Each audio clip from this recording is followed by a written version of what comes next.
이슈 파이터 장진섭입니다. 여러분과 함께 우리 사회 이슈를 알아보고 그 이슈에 대해 심층적으로 분석해 주실 이슈 파이터를 초대하여 속속들이 알아보는 시간, 이슈 파이터. 오늘의 이슈 파이터, 대전 최고의 미남 변호사 조성천 변호사님과 함께 하겠습니다. 안녕하세요. 안녕하세요. 믿거나 말거나 대전 최고 미남 변호사 조성천입니다. 제가 어느 모임을 갔더니요, 4대 하천 얘기를 하시더라고요. 한번 오래간만에 한번 하시죠. 오랜만에 대전 4대 하천, 대전천, 갑천, 유등천, 그리고 조성천의 조성천입니다. 네. 알아봐 주시더라고요. 그래서 그 4대 하천 얘기를 해주시고, 예, 재밌었다고 하던가요? 아니면은 하지 말라고 하시던가요? 아니, 우리 유튜브를 본 사람들이 일단 꽤 있다는 그 증거가 아니겠습니까? 그럼요. 네. 이제까지 우리 조성천 변호사님과 함께한 거를 통틀으면은 지금 조회수가 상당합니다. 그렇죠. 네. 네네네. 자, 오늘의 이슈, 어떤 이슈를 가지고 오셨나요? 자, 보니까 오늘은 또 역시 법률가로서 또 우리 개그맨 박수홍 씨 사건에 대해서 지금 오늘 함께 이야기를 나눠보고자 합니다. 자, 우리 박수홍 씨가 지금 재산 분쟁, 그 형의 부부가 그 출연료를 뭐 60억, 100억 뭐 이렇게 착복을 했다라는 그런 뉴스를 통해서 많이 나왔는데요. 그 내용 간단하게 설명 좀 해봐 주시죠. 박수홍이 이제 몇십 년간 이제 그 개그맨 그리고 방송인 생활하면서 돈을 많이 모았을 거 아닙니까? 네, 그렇죠. 근데 이제 돈을 관리해 준 사람이 따로 매니저가 있는 게 아니고 형이 해준 거죠. 형이 매니저를 했는데, 그러면서 이제 그 매니지먼트 회사 법인을 만든 거고요. 네. 그래서 법인 그 매니지먼트를 하기 위해 만든 법인에서 한 32억 원을 횡령을 했고, 박수홍이 이제 개인 예금이나 개인 재산이 있을 거 아니에요. 그렇죠. 거기서 29억 원. 그래서 지금 밝혀진 거는 61억 원을 횡령한 것으로 이제 재판에 넘겨져 있고 구속돼 있죠. 지금 구속돼 있죠. 네. 그래서 이제 재판을 할 건데, 이제 문제는 이제 아버지가 계시잖아요. 박수홍과 그 형님의 아버지가 이제 내가 관리했다. 그렇죠. 근데 형이 아니라 내가 관리를 했다. 모 변호사한테 들었나 보죠, 혹시 얘기를. 이거 그럼 아버지는 형편인 거죠? 아버지가 박수홍도 때렸잖아요. 그러니까 때려서 그렇죠. 치려고 그랬잖아요. 그러니까 이제 뭐 어떤 조언을 들었는지 이제 수사 과정에서 형이 관리한 게 아니고 내가 했다. 네네네.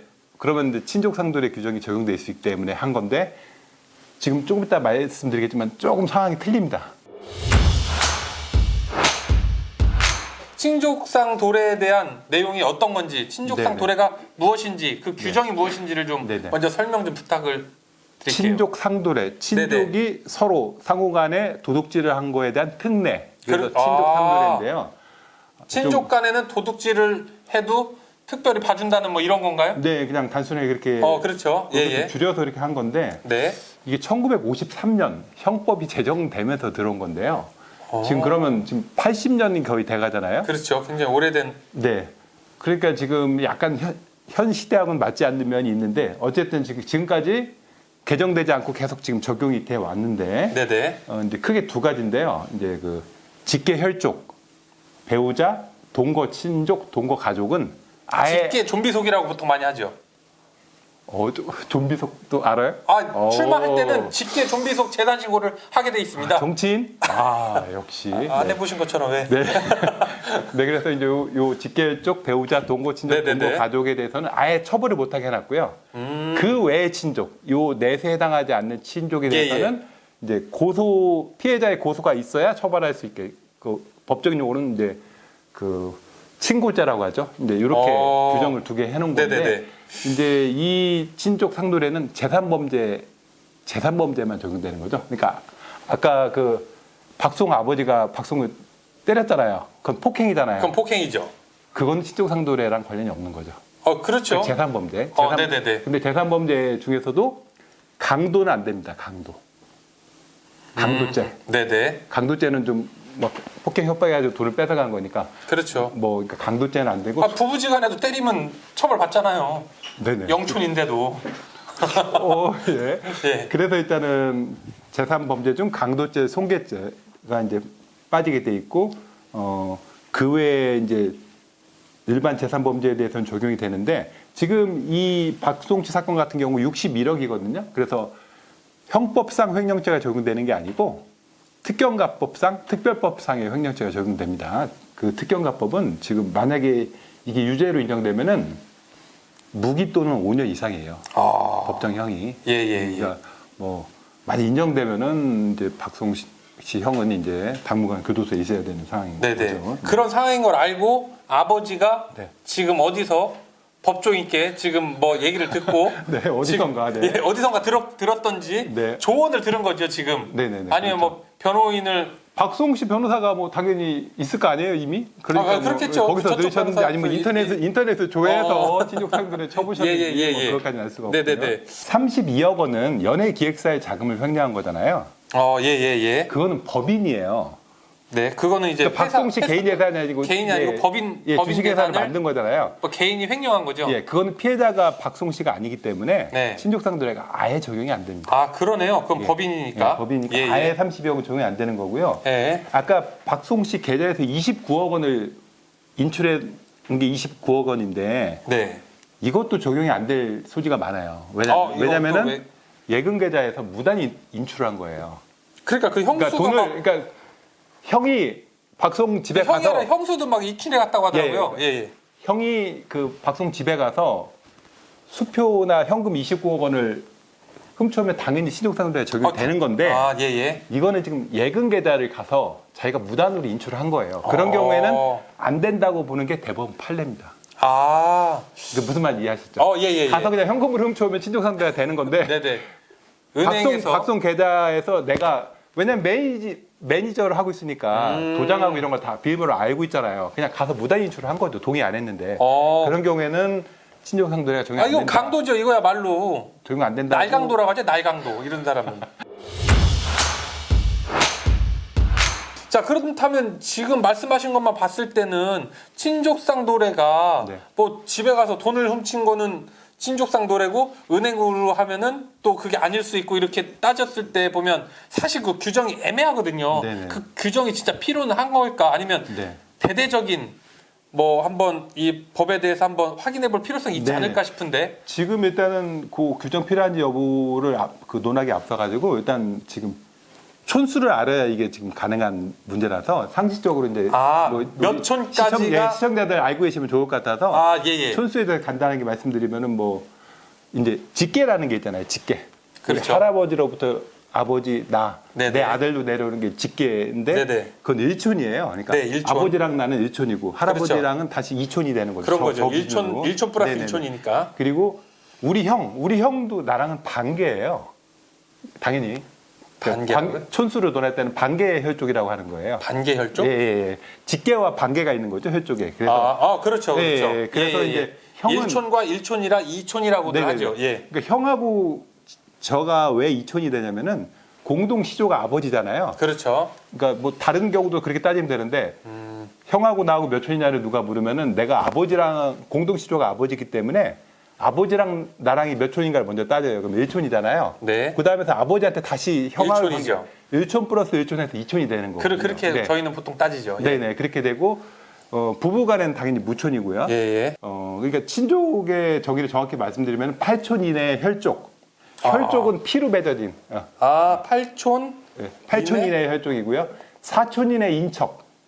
그러니까 저희 형수는 인척. 우리 형이 결혼을 한 거잖아요. 그렇죠.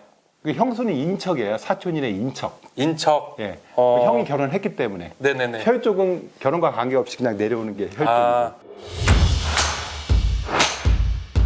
우리나라 정서상으로는 친족상 도래가 적합할 것 같긴 하나 지금 53년도에 너무나 예전에 일본 거를 그대로 베껴왔던 뭐 지금 분명히 손을 볼 필요성은 있게 보여집니다. 일단 찬성론은 그거죠. 공권력이 가정의 내부일까지 간섭하면 어떡하냐.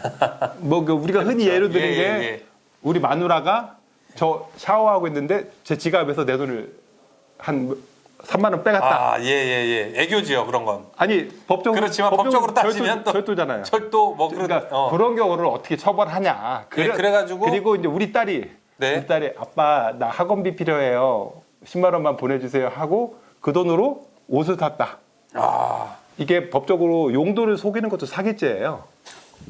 그러니까 제가 예를 들어 누구한테 돈을 3천만 원 빌리면서 야, 진서봐. 우리 애기 지금 입원했어. 병원비가 급해서 그러니까 3천만 원 빨리 빌려줘.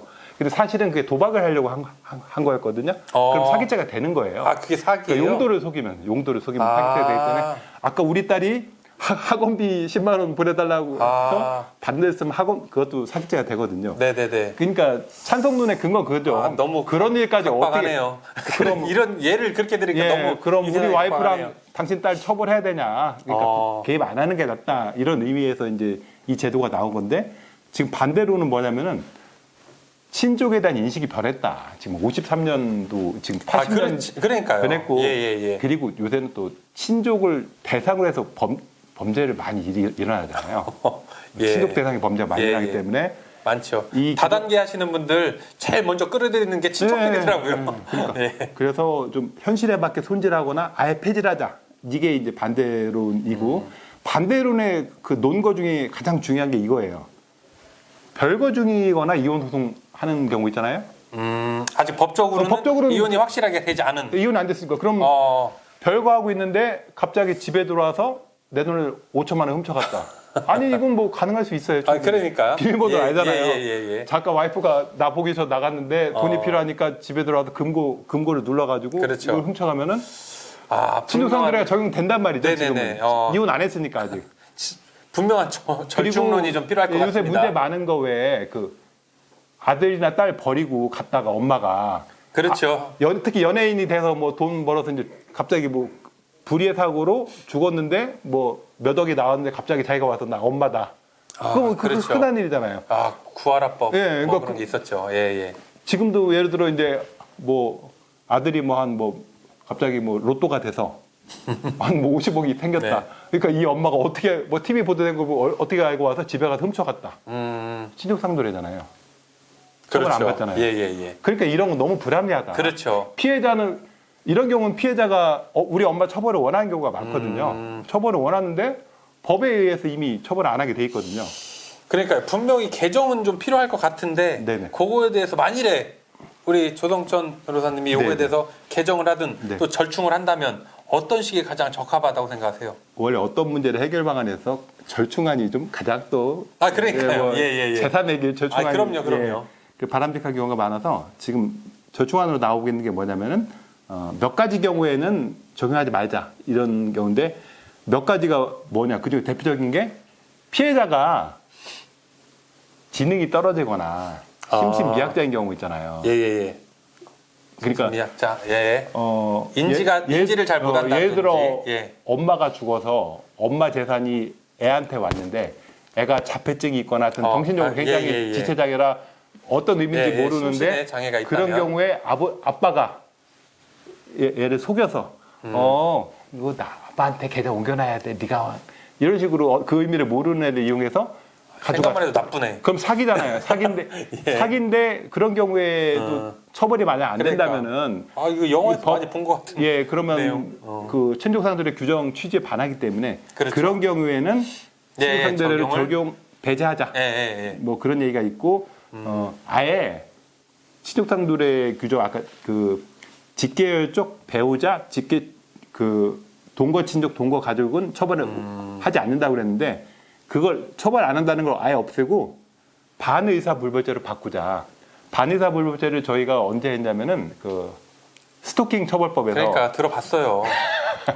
피해자의 알아요. 의사에 따라서 처벌할 수도 있고 안 할 수도 그렇죠. 있는 반의사 불벌죄인데 예. 아예 친족 상도례를 반의사 불벌죄로 바꾸자.